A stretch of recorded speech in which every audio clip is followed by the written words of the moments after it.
Yes, welcome to all the participants, delegates, His Excellencies from all over the world to be with this World Conference on Intangible Cultural Heritage. Good morning and good afternoon and good evening. Distinguished delegates, once again, I wish you all a very warm welcome. It's a pleasure to see you all again, and I'm looking forward to embarking on day 2 of our committee meeting. We advanced very well yesterday, thanks to you. We are moving along according to schedule.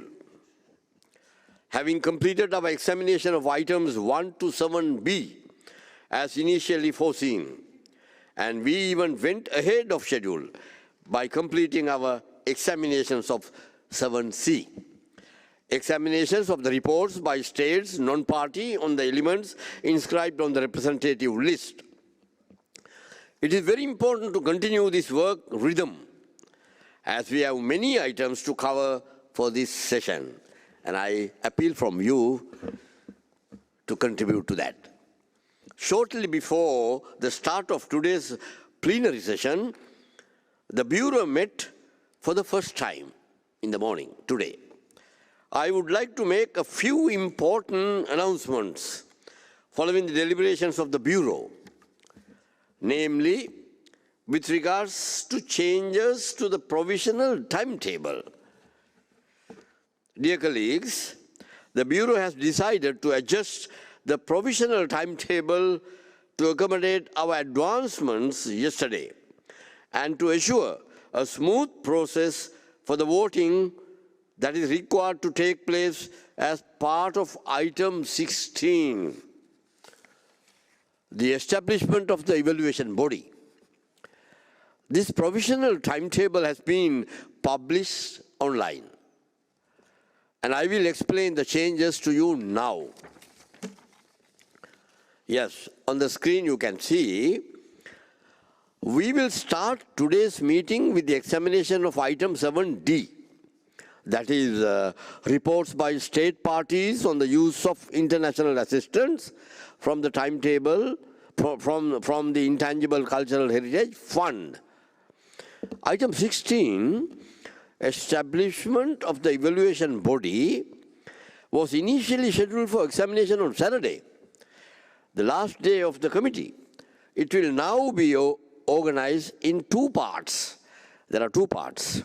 The first part, which will take place today, is to open the item, which will allow committee members to proceed with voting. And then the second part will take place on Saturday, with the results of the election incorporated into the adopted draft decision.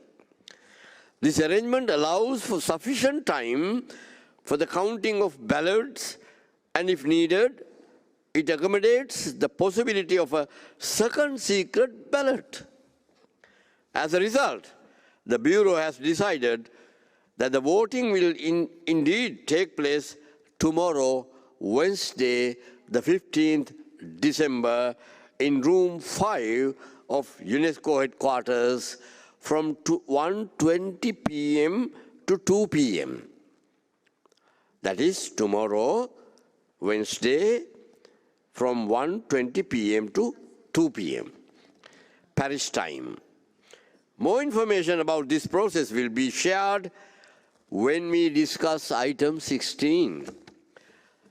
In the eventuality that we manage to finish 7.d, part 1 of item 16, and even the beginning of item 8 ahead of time, I would propose to stop early to have a longer break.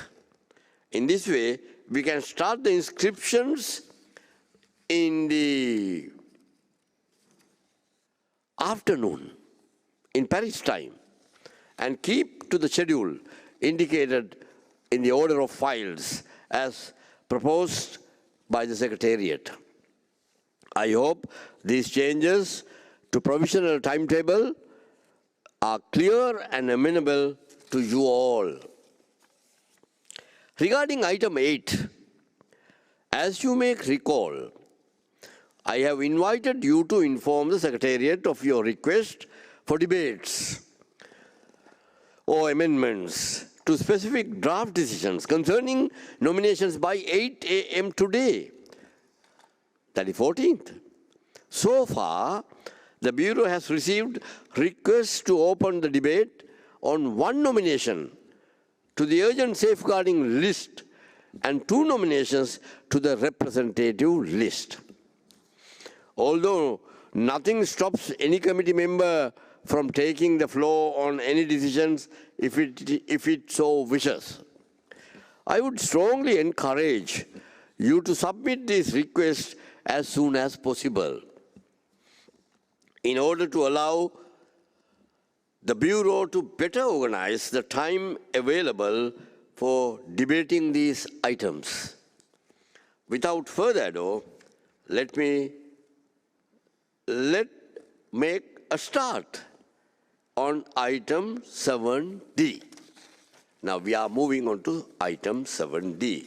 And also, I must welcome our Deputy Director General or Additional Director General, Mr. Otone Erneste. Good morning to you. Yes, and good morning to all the members here. I forgot that, right? Anyway, now we are starting 7D. Yes. Reports of state parties on the use of international assistance from the Intangible Cultural Heritage Fund. That is 7D. This is an important means to take stock of the implementation of the convention on the ground. Mr. Secretary, Mr. Curtis, the floor is yours to present this item to us. And good morning to you also. Yes.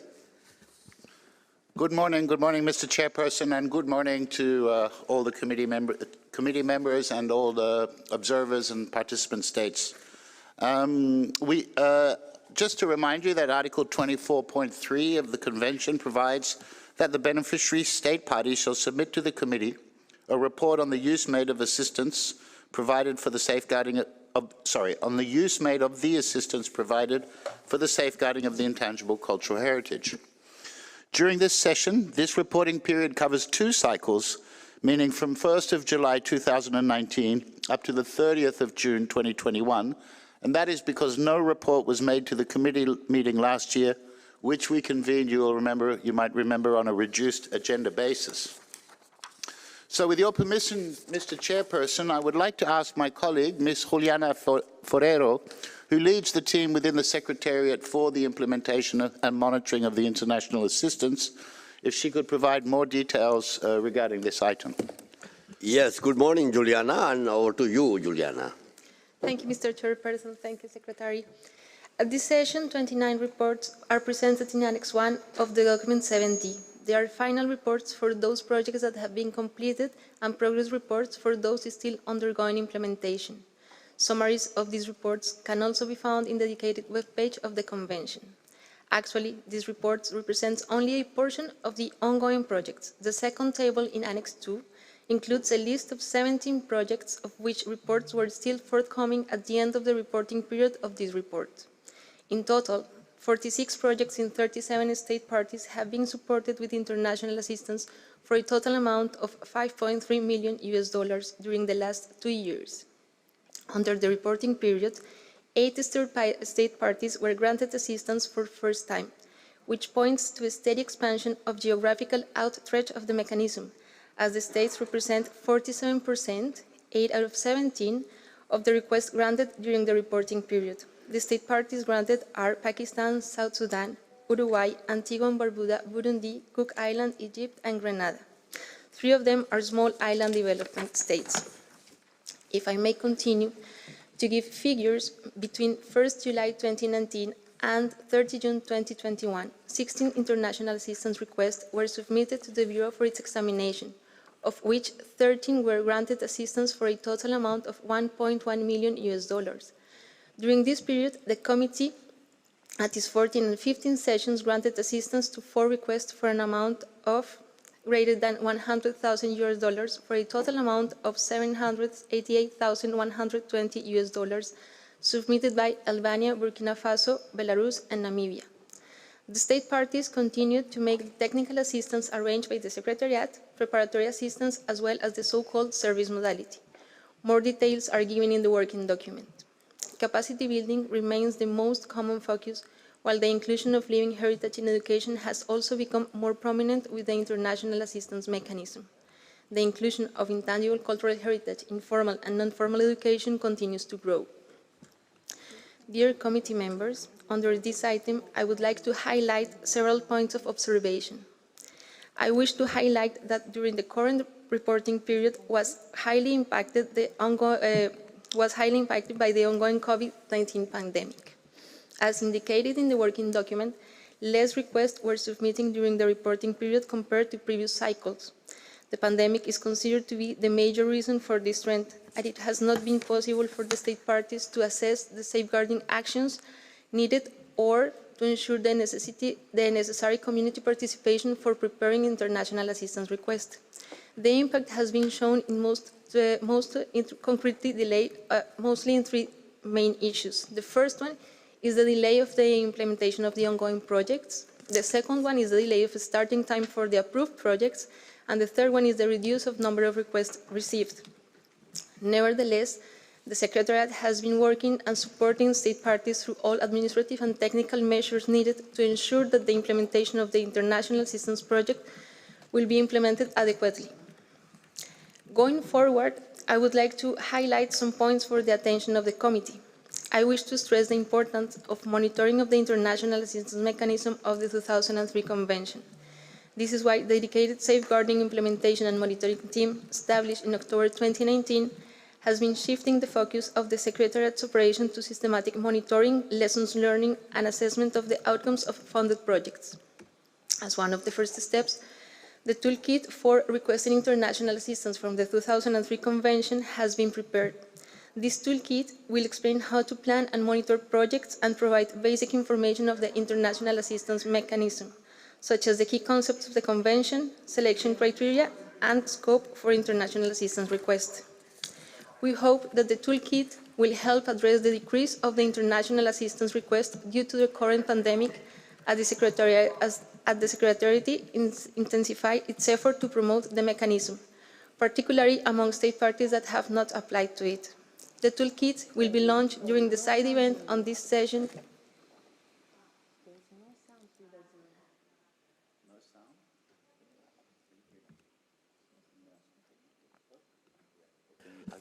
Members, can you hear the voice? Any technical difficulty find you, please?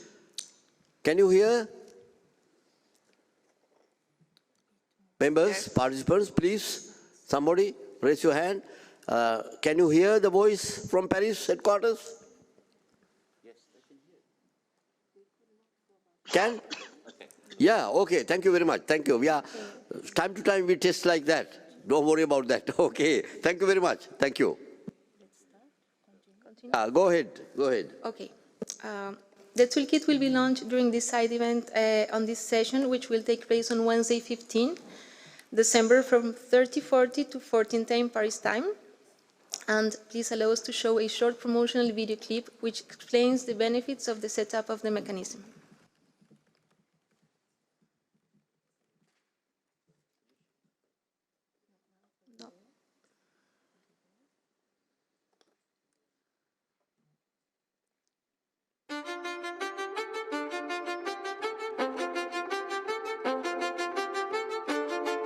The International Assistance Mechanism of the 2003 Convention for the Safeguarding of the Intangible Cultural Heritage supports local initiatives and communities worldwide to safeguard their living heritage. All state parties to the 2003 Convention can access financial assistance from the Intangible Cultural Heritage Fund any number of times for different projects. Since the fund was established in 2008, over 100 projects have been funded in more than 55 countries across all regions, representing more than $8 million of assistance. Funding can be made available for all sorts of purposes for safeguarding living heritage. For example, the implementation of projects and programs, creation of public policy on intangible cultural heritage, awareness raising, preparation of inventories and capacity building activities, among others. Types of assistance have different processes and deadlines. Emergency assistance. Assistance up and over $100,000. Preparatory and technical assistance.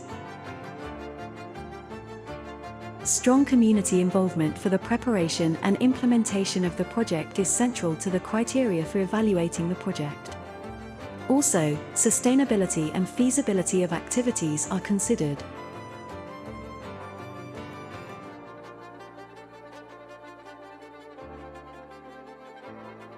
After submitting a request for assistance, the Secretariat will assess it and offer to each state party the opportunity to revise the project proposal before the final evaluation by the correspondent organ takes place.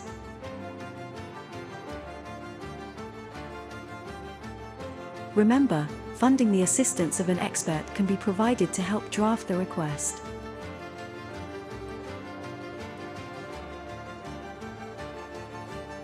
Please get in touch with the Secretariat to find out more. ICH assistance at unesco.org.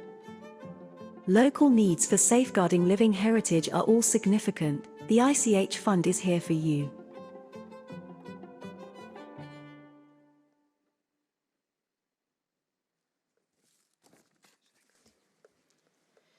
In parallel, the Secretariat is developing a strategy aiming to enhance the mechanism with a solid monitoring system beyond the administrative follow-up. The preliminary analysis indicates a series of issues to be addressed. For example, the need to link the monitoring with the overall results framework, mainly with regards to sustainable development, also to enhance capacity building for preparation of requests, and to reflect the voice of the communities to learn from their experience when implementing the projects. The intention of the Secretariat is to complete the strategy by 2022.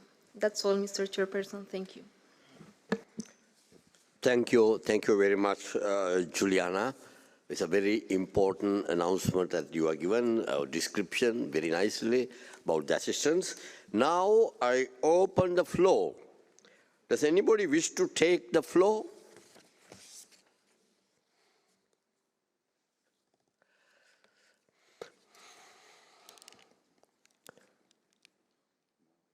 Yes, none, okay?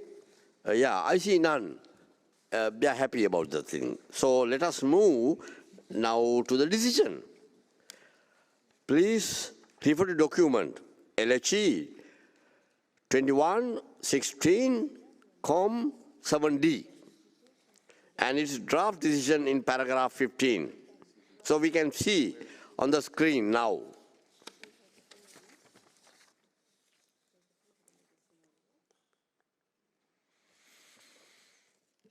Yes. Okay, now I would like to ask the committee to adopt draft decision 16.7.d as shown on the screens.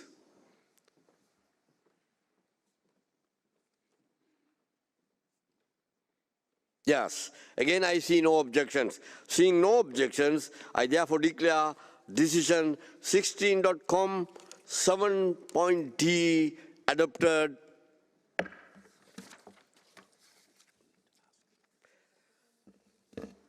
Who have?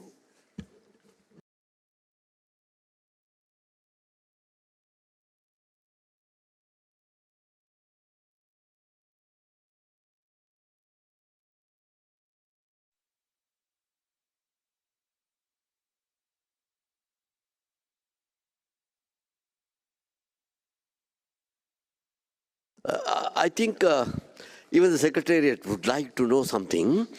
I would like to announce that. That is, I would like to invite those states who have already benefited by this assistance to take the floor. I think that's going to be very important. How it had happened, whether you got it on time, and the advantages, and all that. So please, over to people who have benefited by the assistance. Over to you. Take the floor. It's very important for us. Yeah, I think we have a list. I think it's easy for me now. Here I have, according to the alphabetical order, I will go. Colombia first. They have benefited. So I cordially invite Colombia to express your views after getting this assistance. Please, over to you, Colombia. And followed by Republic of Korea. Colombia, followed by... Thank you, Mr. Chair. Please. Can you hear me properly? Yes, of course. Why not? Thank you very much. And good morning to you and to the Secretariat and to all the members of the committee. So Colombia actually benefited of 2 projects, and for that, we would like to express our great gratitude to UNESCO, to the Secretariat, to the Intergovernmental Committee for this international assistance provided to implement 2 important projects, which have contributed greatly to the safeguarding of the ICH, strengthening local capacities of bearers and practitioners, and also to strengthen the role of the ICH in peace building and reconciliation. Both projects have helped to bring communities and bearers in Colombia closer to the principle of the 2003 Convention. So the first project is called Intangible Cultural Heritage as a basis of resilience, reconciliation, and the construction of peace environments in Colombian post-agreements. This is the agreements of peace. A capacity building strategy for the ICH safeguarding was carried out with a community-based ICH inventory, which had significant impacts in bringing together ex-combatants and the host community in the town of Pondores, which is in the department of La Guajira, which is at the north of Colombia, in the northern coast of the Caribbean. Throughout the implementation of the project, both communities came together for the shared purpose of safeguarding ICH, thus providing a basis for building a conducive context of peaceful coexistence to facilitate the reintegration of demobilized armed groups, which in Colombia, it's a very important process. This project has contributed positively and significantly to share learning in the broader context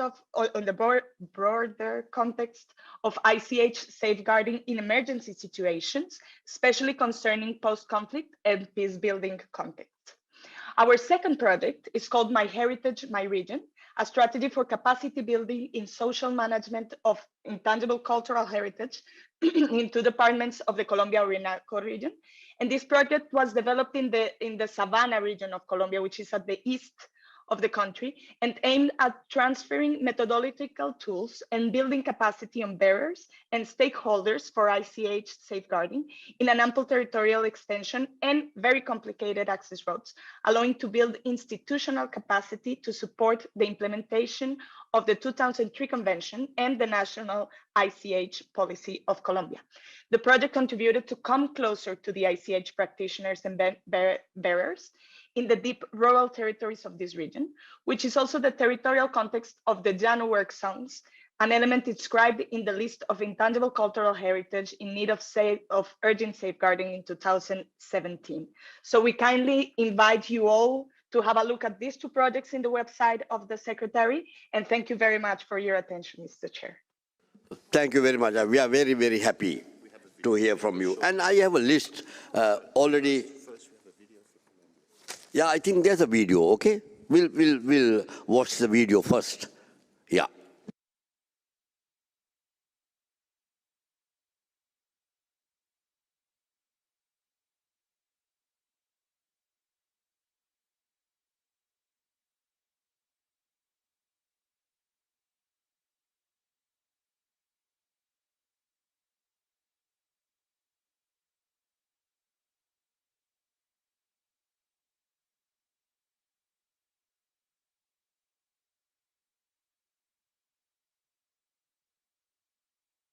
I think there is no sound here, but anyway, you enjoy the visuals. We too enjoy the visuals.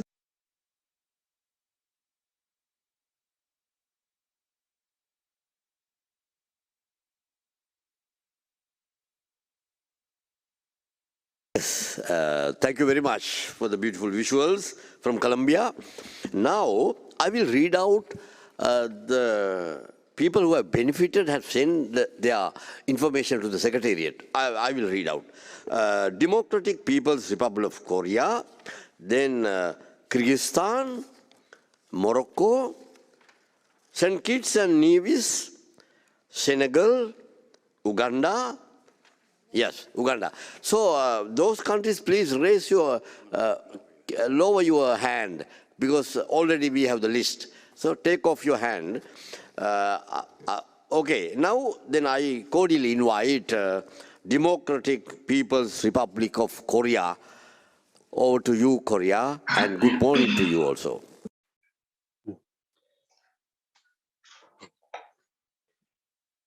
Thank you, Mr. Chairman. Since I am taking floor for the first time, I would like to congratulate you upon your nomination as the chair of the 16th session of the committee. The Democratic People's Republic of Korea, as a state party to the 2003 convention, is actively promoting the safeguarding and transmission of the intangible cultural heritage created and accumulated over a long history by our people. We are continuously emphasizing the role of communities which are active players of the safeguarding and transmission of the intangible cultural heritage. And we have seen many elements were registered as national ICH and on the local ICH inventories under the growing interest. Several of them were inscribed on the representative list of the intangible cultural heritage of humanity. In 2018-2019, under the international financial assistance from the ICH Fund, the project of strengthening the capacities of the Democratic People's Republic of Korea for community-based inventorying of ICH and for elaborating nomination files under the mechanism of the 2003 convention was successfully implemented through cooperation with UNESCO Beijing office. The project consisted of a comprehensive training workshop on community-based inventorying and preparing the nominations to the lists of the convention and a pilot community-based exercise in selected communities. Many officials of central and local government bodies, experts in the field of ICH, and local people were present there. We noticed that the project, compared with the previous ones, was rich in training contents, and through its implementation, we achieved good success in terms of capacity building on documentation means and technologies for an ICH inventorying, sharing of international experience and knowledge, and establishing a methodology which helps the direct engagement of local communities.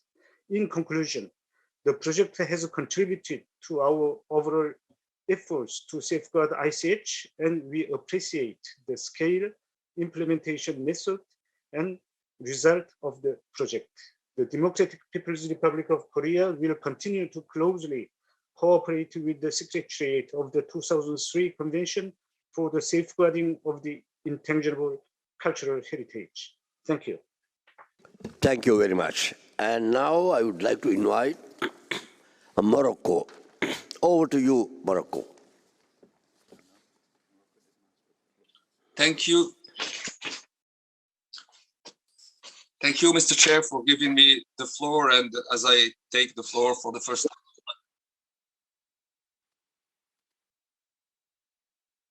I would like to thank you, to congratulate you for your election, of course, and acknowledge your efforts to make that this session going very smoothly. And thank you for that and for your effort.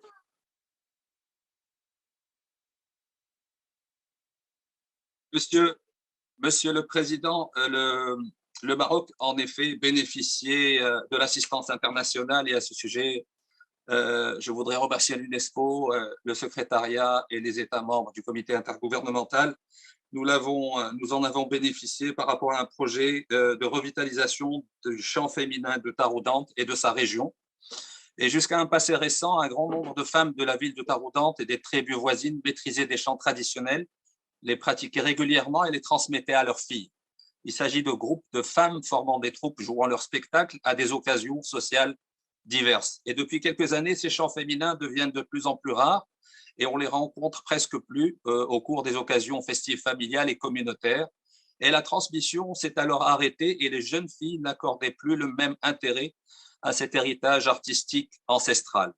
L'association Bhaïr Dalia s'est portée volontaire de proposer un projet visant la revitalisation des chants féminins pratiquement quasi disparus. Et assisté par l'UNESCO, ce projet est réalisé en partenariat avec le département de la culture au Maroc. Les communautés concernées, en l'occurrence les femmes praticiennes, ont contribué à l'élaboration et la mise en œuvre du projet. Les différents participants, sociétés civiles, universitaires, représentants des administrations publiques, élus, médias, ont été impliqués dans la réalisation des actions programmées. Les résultats sont les suivants, c'est que les actions du projet ont été étalées sur une période de 2 ans, 2017-2019, et ont permis d'atteindre les résultats suivants. L'organisation de plusieurs ateliers de formation et de renforcement des capacités, l'organisation d'ateliers au profit de jeunes étudiantes universitaires pour les former aux techniques et méthodologies de l'inventaire et de la documentation, l'inventaire et la collecte des chants anciens, les paroles autrefois chantées sont restituées auprès des vieilles dames et transcrites. Les paroles recueillies sont mises en forme dans un recueil poétique faisant état des différents genres de chants et présentent les différentes troupes reconstituées. L'élaboration d'un guide méthodologique du chant féminin présentant les savoir-faire et les techniques indispensables pour travailler sur cet élément. La production d'un documentaire de 13 minutes qui archive les éléments essentiels du chant féminin, en l'occurrence les costumes, les instruments de musique et les différents types de chants. L'élaboration également d'un support multimédia CD-ROM comprenant les différentes composantes du chant féminin. Et donc 6 troupes de femmes praticiennes ont été recréées et le projet prévoyait initialement 5 troupes uniquement. Nous avons également acquis des costumes, des instruments de musique pour les mettre à la disposition des troupes recréées. Nous avons organisé la première édition du Festival des chants féminins à Taroudante et cet événement a connu l'intégration progressive des filles dans le spectacle animé par les 6 troupes reconstituées.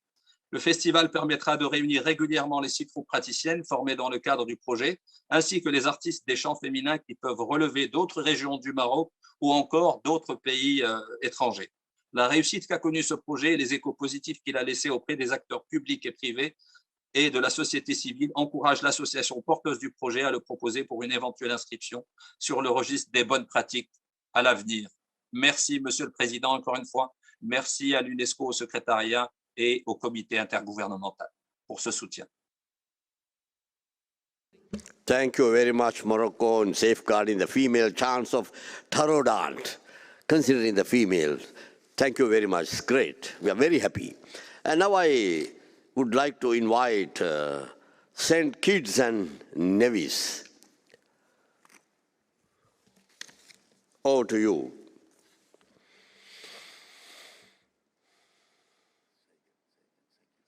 Yeah, any technical problem for St. Kitts and Nevis? Shall I go to the next and come back to you later? Yes. So Senegal, please get ready, Senegal. I will come back to St. Kitts later. Senegal, please, over to you, Senegal.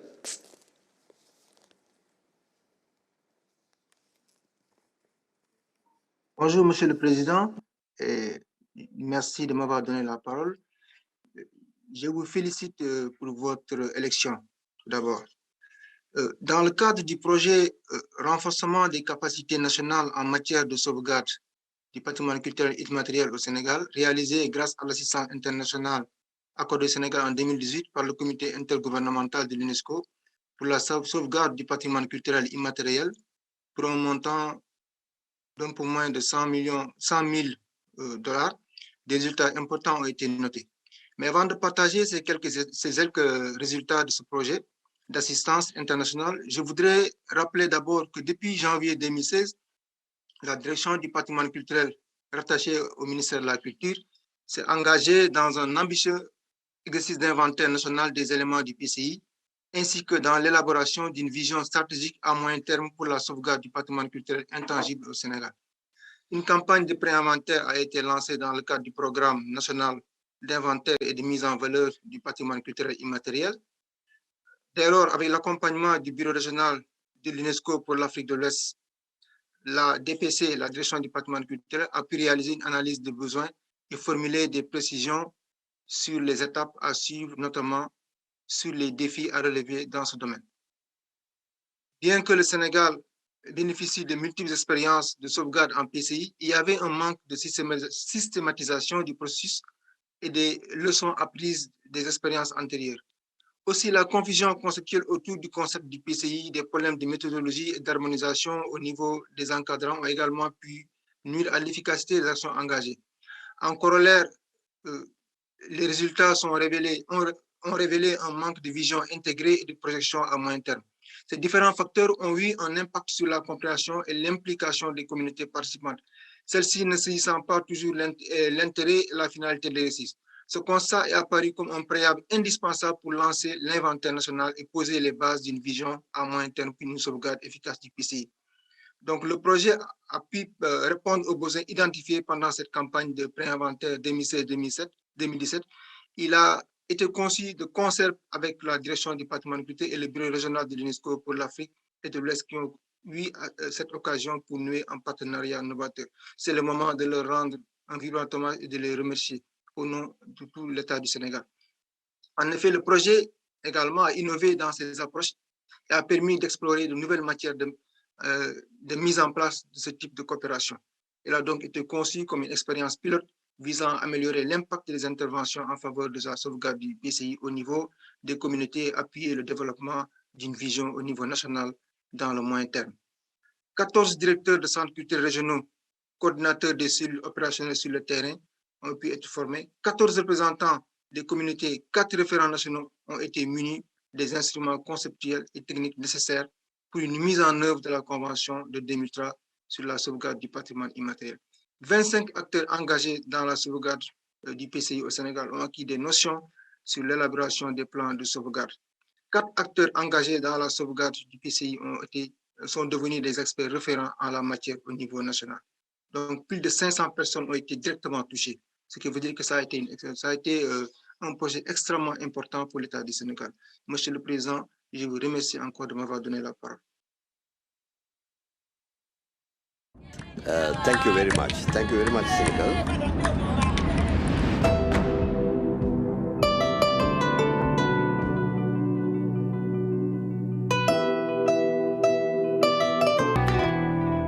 Le patrimoine culturel immatériel, c'est ma raison d'être. C'est ce qui fait un peu mon identité et l'exprime fortement. C'est ce que je suis, c'est ce que je sens, c'est ce qui m'a été transmis par éducation et que j'ai vécu également au sein de la communauté d'où je suis originaire. On a fait un gros travail, un énorme travail avec l'UNESCO en 2019 et en 2018-2019. Et nous avons fait donc un inventaire national pilote participatif qui nous a permis d'avoir une bonne collecte. Et la première liste représentative nationale du Sénégal vient d'être publiée par arrêté avec 59 éléments. Mais l'inventaire participatif a un tout premier objectif qui est important, c'est le renforcement de capacité. Il fallait faire une formation d'un inventaire participatif inclusif avec les communautés. Mais je le disais, les communautés qui sont dépositaires de ce patrimoine devaient savoir qu'est-ce qu'on peut faire pour que ce patrimoine soit mieux connu, soit mieux valorisé et soit mieux transmis. Il y a cet élément très fort qui a été posé. Comment intégrer ces valeurs dans les curricula de l'éducation nationale? Comment travailler avec le ministère de l'Éducation nationale pour intégrer ces valeurs, qu'elles soient dans les programmes scolaires? Ça, c'est un élément très important. Et je pense qu'on est déjà dans une perspective expérimentale avec l'UNESCO et le ministère de l'Éducation pour essayer de voir avec des écoles pilotes comment travailler déjà sur une expérience. C'est important de dire que les communautés sont fières de leur culture, de leur patrimoine immatériel, de leurs valeurs culturelles qu'elles veulent transmettre, qu'elles veulent partager avec les autres, hein, bien sûr, dans cet esprit d'unité.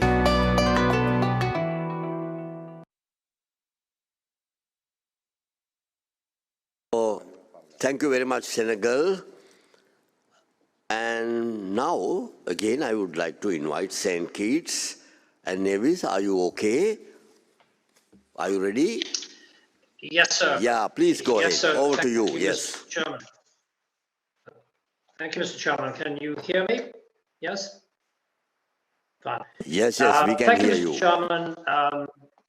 Distinguished excellencies, members of the committee, members of the Secretariat, I'm very happy to be able to take the floor to expose the ICH capacity building project that was undertaken in St. Kitts over the last couple of years.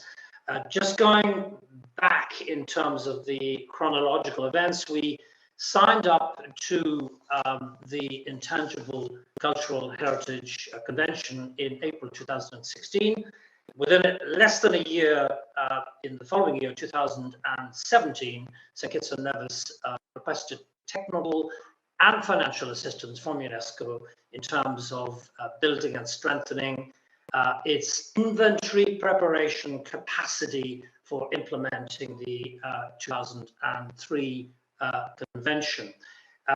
The broad objectives which were envisaged as a result of having been successful in receiving a positive response from the Bureau, from the Committee for Safeguarding of Intangible Cultural Heritage of nearly $100,000.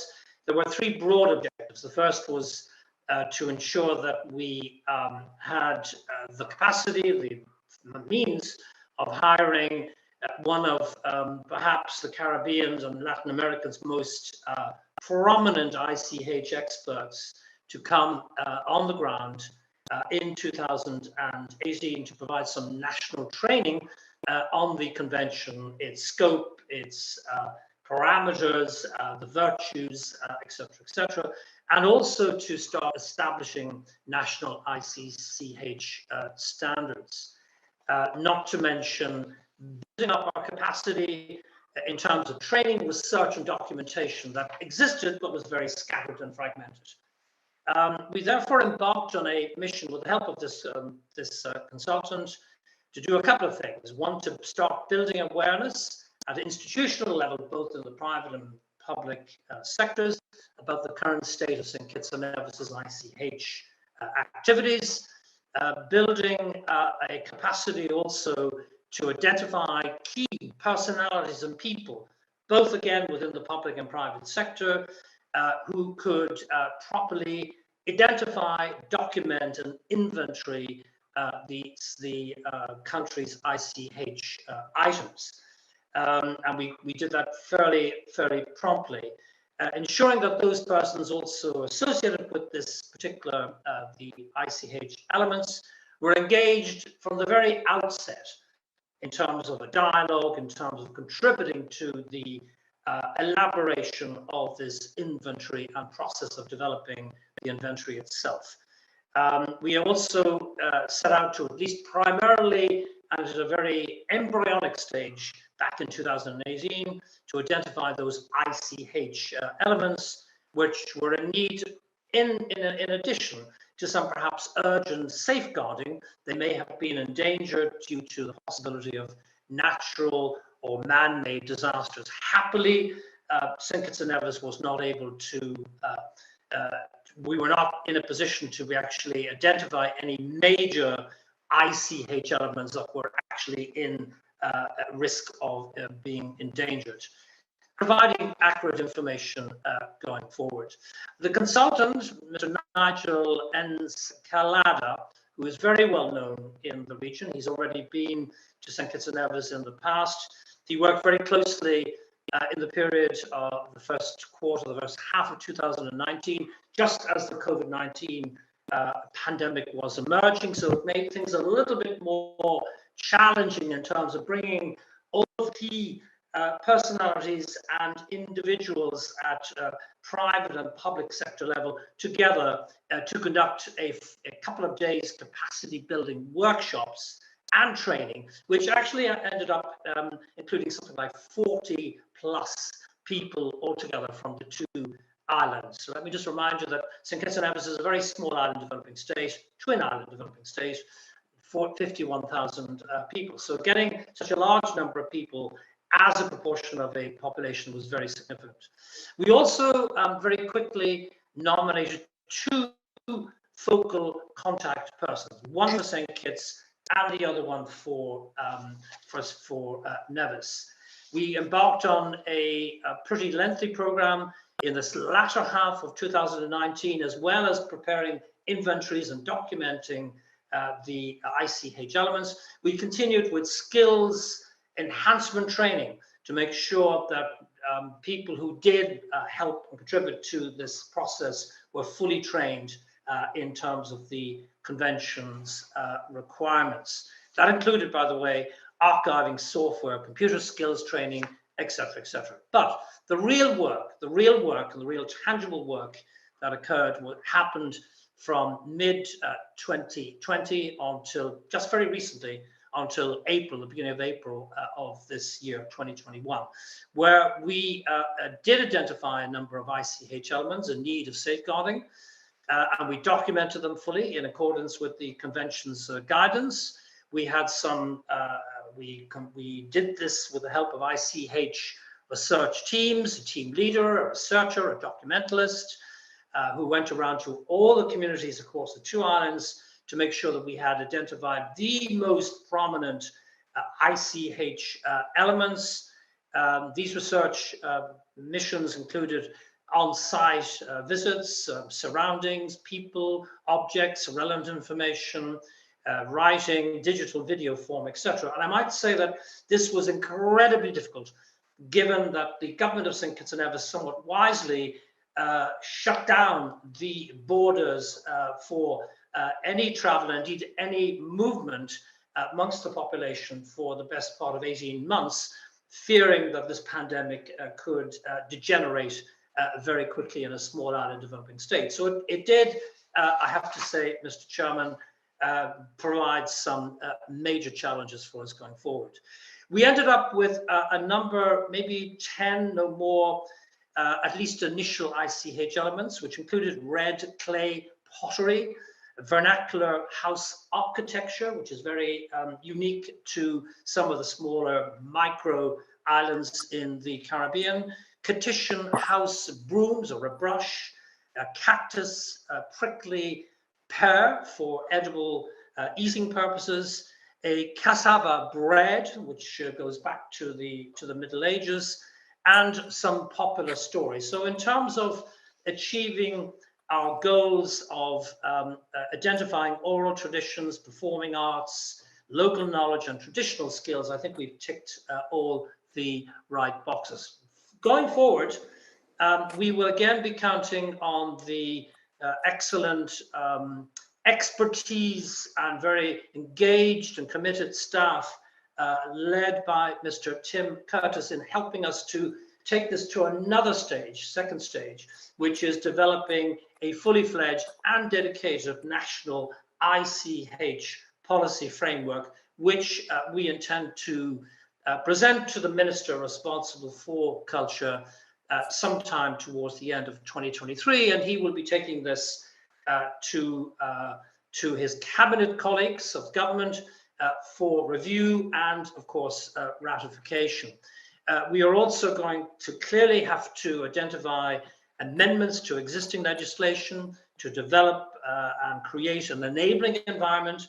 And the other thing I would like to say is that, and this was something I believe very strongly in, that when we started to engage in the ICH activity, I always said we need to have tangible implications and examples of ICH. And we're doing this through two mechanisms. The first is we have a new ministry that was set up earlier this year, the Ministry of Entrepreneurship and Creative Industries, and all of the ICH policy framework, which we are developing with the help of Thank you very much. UNESCO's, Thank you very much. It's great. So we are very happy for your comments. Okay, thank you very much. And then I move on to Uganda. And also, dear delegates, please, I think, dear delegates, please think of the time you take. Help us in managing your time. So I would like to invite Thailand. Over to you, Thailand.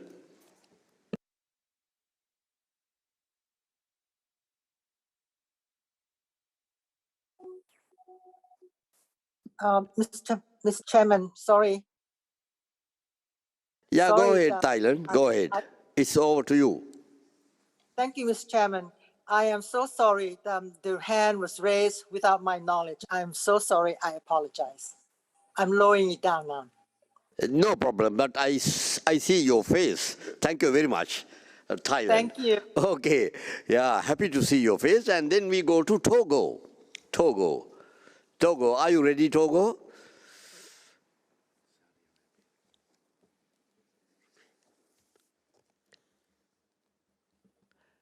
Togo? Yes, I think. Then shall I? Yeah, Uruguay. Are you ready, Uruguay? Yes. Please, over to you. Bonjour, Monsieur le Président. Je crois que vous ne me voyez pas. Good morning, thank you. Vous me voyez? Yes, why not? I can see you. Yeah, go ahead. Comme c'est la première fois que je prends la parole, et je voudrais vous saluer et vous féliciter pour votre élection et pour votre excellente conduction. Seulement, on voulait dire qu'on remercie beaucoup le comité de la Convention 2003 d'avoir donné à l'Uruguay en 2020 une assistance internationale pour le projet Le bandoneon, le son du tango. Ce projet est mis en œuvre par la Fondation Sienart en coopération avec la Commission interministérielle de soutien au tango et au candombe. Et c'est un projet de 30 mois a pour objectif de sauvegarder le son traditionnel du tango produit par le bandoneon, son instrument emblématique. Le bandoneon, comme vous savez, est essentiel au tango. Et le tango est un élément inscrit sur la liste représentative de la Convention en 2009 dans le cadre d'une nomination binationale entre l'Argentine et l'Uruguay. Et désormais considéré comme l'un des signes fondamentaux de l'identité de la région du Rio de la Plata.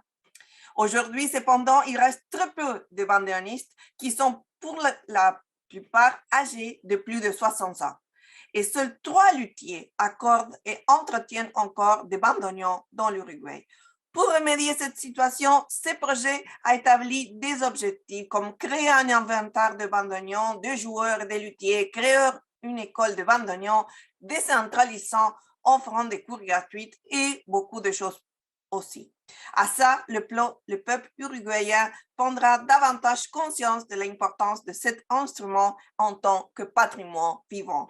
Nous remercions sincèrement la considération de ce projet pour le comité. Comme je dis, en 2020, c'est très important pour nous et c'est une forme plus de montrer l'importance de la Convention. Merci beaucoup, Monsieur le Président, pour votre temps et pour votre écoute. Thank you very much. And please get ready, Mongolia, Saudi Arabia, Kuwait. Now, I would like to invite Togo. If Togo is ready, over to you, Togo. Yeah, Togo is not ready.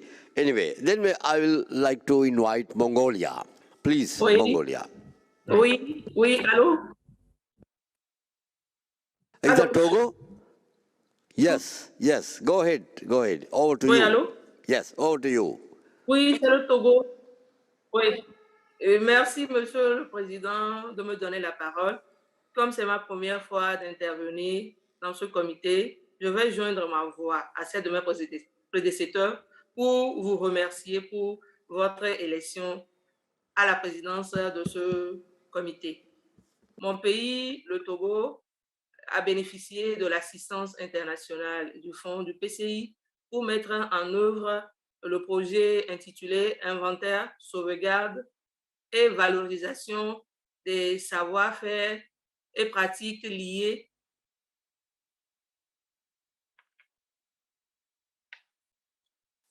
à la facture des instruments traditionnels de musique. Et ce projet fait suite au constat de la disparition de nos instruments traditionnels. Le projet aurait dû déjà prendre fin, mais à cause de la pandémie, il reste encore quelques activités à mener. Mais d'ores et déjà, je puis dire que le projet nous a permis de sensibiliser toutes les parties prenantes à la Convention sur le rôle de tout un chacun. Nous avons inventorié les différents instruments traditionnels du pays. Une formation a été réalisée à l'endroit des jeunes. À la suite de cette formation, les instruments qui ont été fabriqués ont été exposés dans les différentes régions du pays. Et très bientôt, nous allons commencer l'élaboration d'un répertoire de tous les instruments du pays. À la fin du projet, il y aura des recommandations à l'endroit de toutes les parties prenantes pour une meilleure mise en œuvre de la Convention de 2003 dans notre pays. Voilà un peu ce que je voudrais partager avec l'ensemble des délégués. Merci beaucoup, Monsieur le Président. Thank you very much, Togo. Thank you very much. Now I would like to invite Mongolia. Thank you, Mr. Chairperson. Since we are taking the floor first time, we congratulate you for your leadership, for chairing this session, and thank you also for Sri Lanka. We wish you further success for the coming days with this heavy agenda.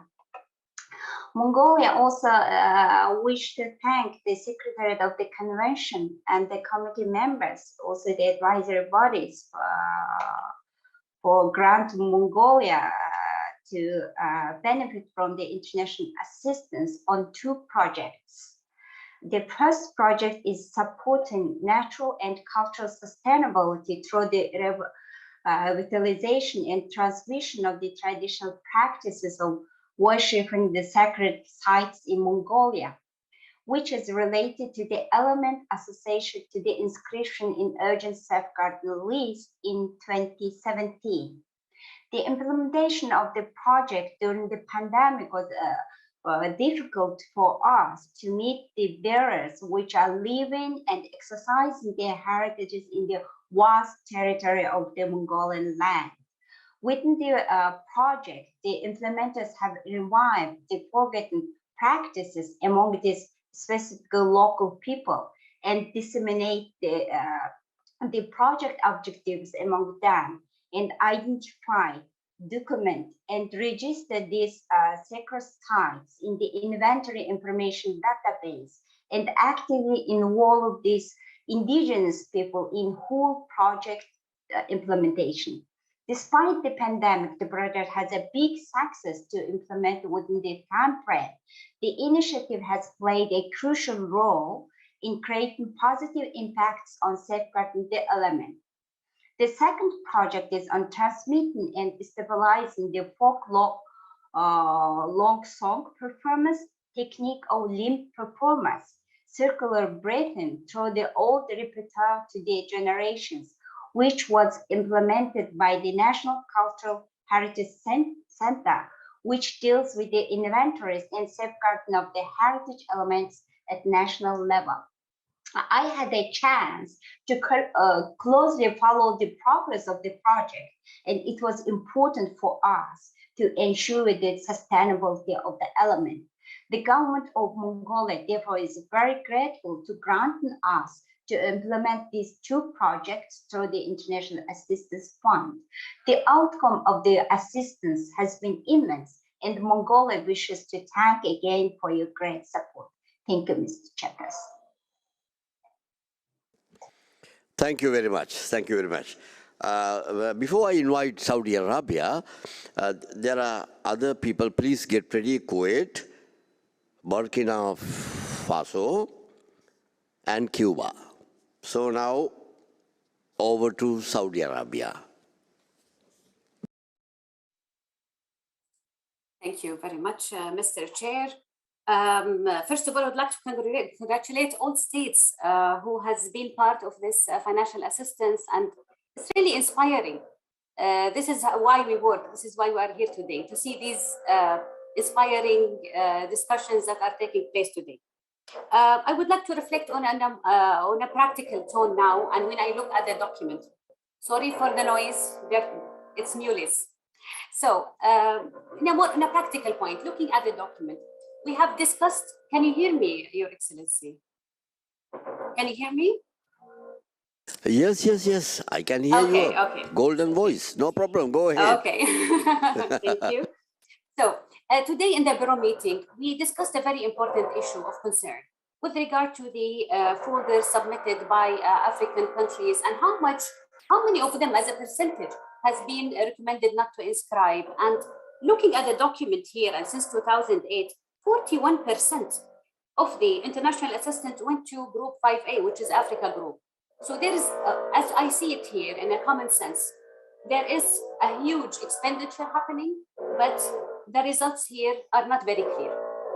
I know the issue here is more complicated than that. And that drives us to discuss the scope of the international assistance. On what basis these international assistance are taking place? And we owe it to the countries to make sure that we measure our success in the right way.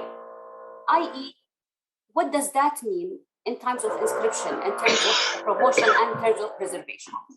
That's one point. The other point, looking at the document here and mentioning the iOS evaluation report, and there's a recommendation number 6, and based on that, the Secretariat are designing now a strategy with regard to the follow-up mechanism.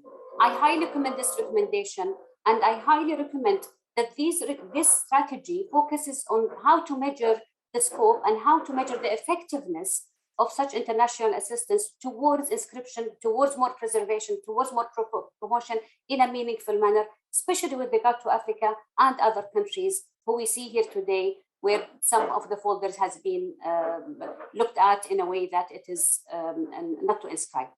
I think we owe this to the member states. I think now it's time to be more practical, especially in line with COVID and what's happening right now.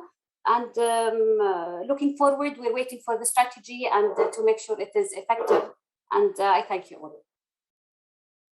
Thank you very much. Thank you very much. And for all the comments, there will be answers.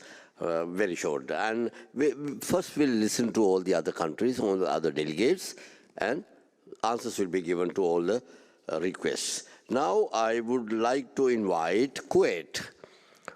Kuwait, are you ready, Kuwait? Yes. Yes, good morning, please go ahead. Good morning, Mr. Chair, and thank you for your excellent chairing, and keep us on time with a positive attitude, with a smile as always. Mr. Chair, also let me congratulate all member states who've been benefiting from this international assistance. And as I heard from the report, it's a big sum, especially when we have financial difficulties.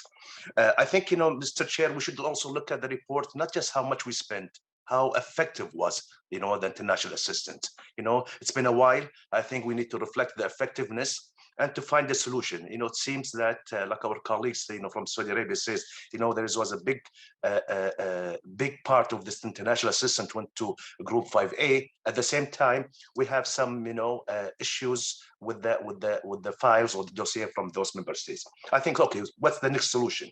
I think the solution, we have to think practically with the solution. And I think, Mr. Chair, there's 2 points I would like to emphasize, and I would like to hear from the secretariats if they have a roadmap on it. First of all, most of the programs, when I look at it, it's capacity building, true, it's international national inventory, but the capacity building.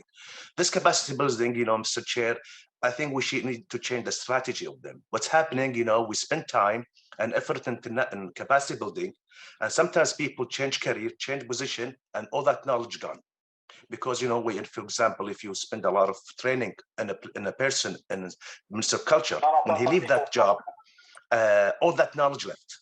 So we don't have sustainable knowledge on those member states. So you either go back to the same programs again and you spend more money.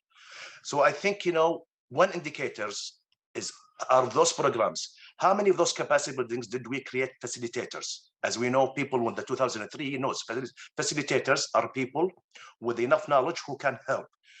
I think, you know, each program should have, you know, people when it comes to it from each member state to get to the point where you have facilitators from that member state, not just to help the country, also to help the region. That's one point. Second point, I think, Mr. Chair, it's time to get the higher education involved on the capacity buildings. In any, you know, in any member state, in any country, to have sustainable knowledge, it's unless you get involved with the higher education. Higher education, its job description is to do a social training. So, you know, this 2003, we have to get the universities, any higher education organization involved in those the trainers. So you have that, you know, those assets, it's sustainable, it's lasting in each country. It's where institution, anyone won again. And I think, you know, this is an approach we have to think of it to have successful capacity program. With that, sorry for taking long. Thank you, Mr. Chair, and good luck for all member states for the future coming member state and international assistant. But yes, again, let me summarize two things. I would love to see more facilitators from the countries who get international assistance. Second, getting the higher education involved on the capacity building. Thank you, Mr. Chair. Thank you very much. Thank you very much, Kuwait. He had pointed out very important points. For example, he said, think of the effectiveness. Yes, for any project, all the other delegates, I would like to say that the outcome is extremely vital. Think of the outcome. Think whether it is helpful for the nation, for the world. So that is what he had pointed out. Thank you very much, Kuwait. And I will now invite Burkina Faso, over to you.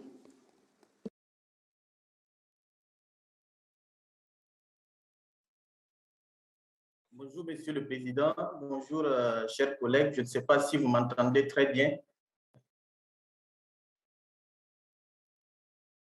Yes, I can hear you. Yes, go ahead, okay. Please. Yes.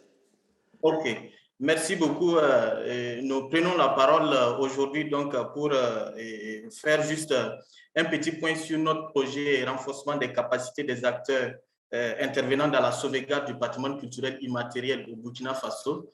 Alors, une fois de plus, nous voulons dire merci au comité intergouvernemental de nous avoir accordé cette assistance-là à la suite d'un précédent projet d'inventaire des traditions orales les plus représentatives de notre pays. Alors, aujourd'hui, ce projet qui a été ficelé sur 2 ans a permis donc dans sa première phase d'aboutir à un certain nombre de résultats que je compte présenter ici. Dans un premier temps, il faut dire que d'un montant global de $482 000 US en gros, et dont $94 000 pour être financés donc par l'État burkinabé et $387 000 donc, qui ont été financés par le Fonds du patrimoine culturel immatériel, ont permis aujourd'hui donc d'aboutir à ces résultats ci-après.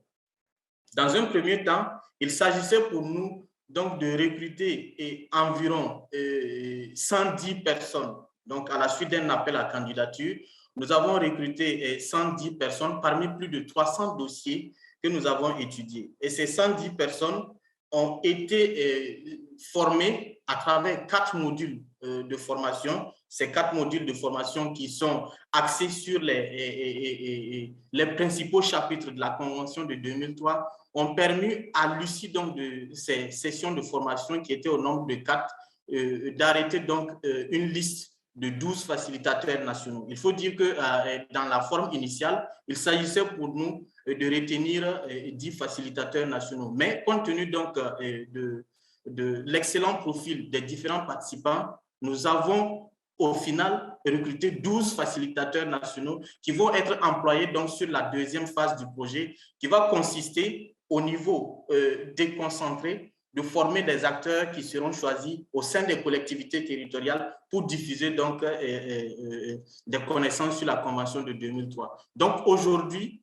à l'issue donc de cette première phase-là, nous pouvons dire que malgré le contexte sécuritaire et puis celui lié à la COVID au niveau international, nous avons atteint tous les résultats que nous nous sommes fixés sur la première phase. L'évaluation externe du projet est en cours, donc nous pouvons en toute humilité dire que les ressources qui ont été mises à notre disposition donc pour conduire ce premier processus-là ont été bien utilisées et nous ont permis de parvenir à des résultats plus que satisfaisants. Donc aujourd'hui, nous sommes en train de mettre les petits plats dans les grands plats, comme on dit, pour préparer donc la deuxième phase du projet qui va consister donc en la formation de plus de 220 acteurs au niveau local. Donc voici, Monsieur le Président, de façon résumée, l'économie donc de ce que je voulais vous dire à propos donc de ce projet, renforcement des capacités des acteurs intervenant dans la sauvegarde du patrimoine culturel immatériel au Burkina Faso. Une fois de plus, nous exprimons toute notre reconnaissance donc au secrétariat de la Convention, à tous les organes de la Convention pour l'accompagnement qui sans cesse se renouveler à l'endroit du Burkina Faso. Je vous remercie. Yes, thank you very much. And for all your comments, the Secretary will answer. I will request the Secretary to answer all the comments. But before that, I would like to invite Cuba. Over to you, Cuba.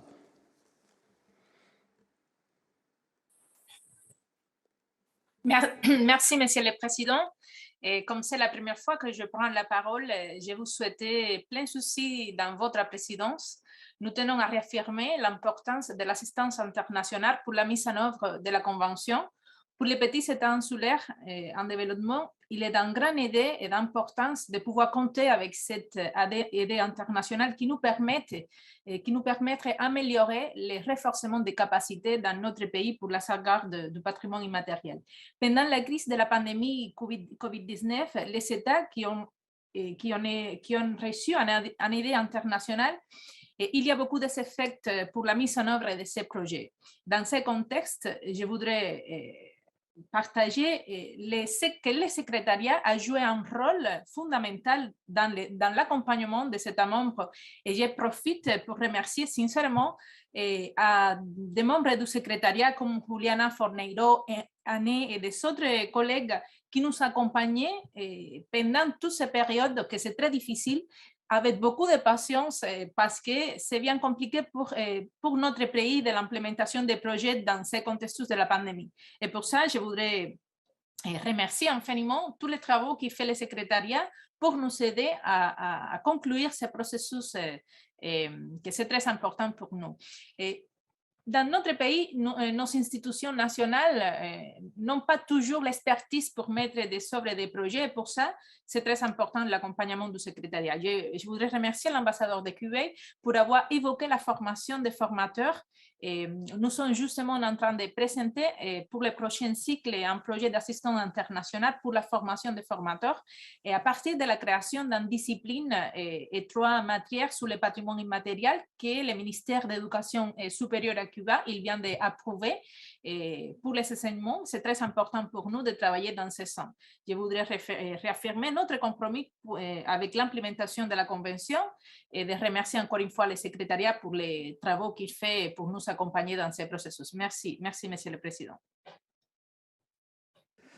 Thank you very much. As she very correctly pointed out, it's a challenging situation for the Secretariat, but they have done a wonderful job. So over to you, Mr. Curtis, to answer all these comments. Thank you, Mr. Chairperson. I'm not sure I will address all the comments. There's many comments, and it's very encouraging to hear how many states are benefiting from the International Assistance Fund. And indeed, I'd like to thank all those states also who thanked us.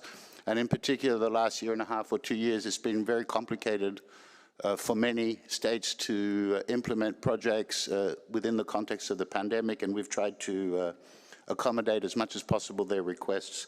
There were a few questions, and there was 2 questions in particular about the relationship between the international assistance and the listing mechanisms.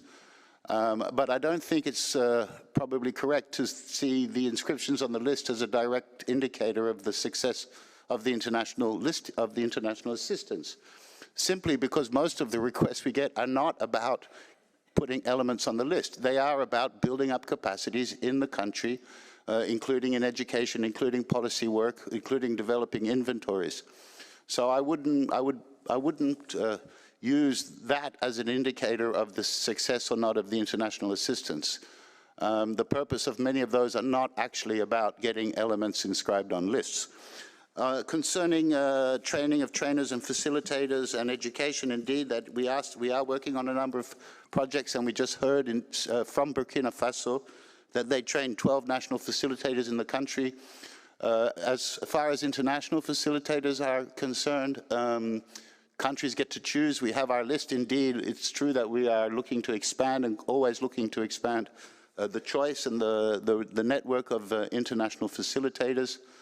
And we are in the process of doing that when we have the funds and the means available to do it. But most of these projects benefit from facilitators from neighboring countries, and we are embarked on a strategy within the projects to build up national facilitators. So again, I thank all the states, all those states who've benefited from the fund who have thanked us, and we look forward to continuing working with you. And I'd also like to thank my colleagues who work very hard, particularly these times, to implement these projects. Thank you, Mr. Chairperson. Thank you, Mr. Curtis. Thank you very much. And now I think, may I ask the committee to adopt draft decision 16.com7.d as shown on the screens. Yeah.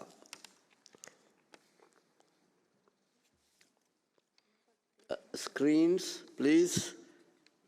We've already adopted, did we? No. We already adopted earlier. Sure? Yeah, we adopted it before we went. Okay, I think it's adopted already. So after the lengthy discussions,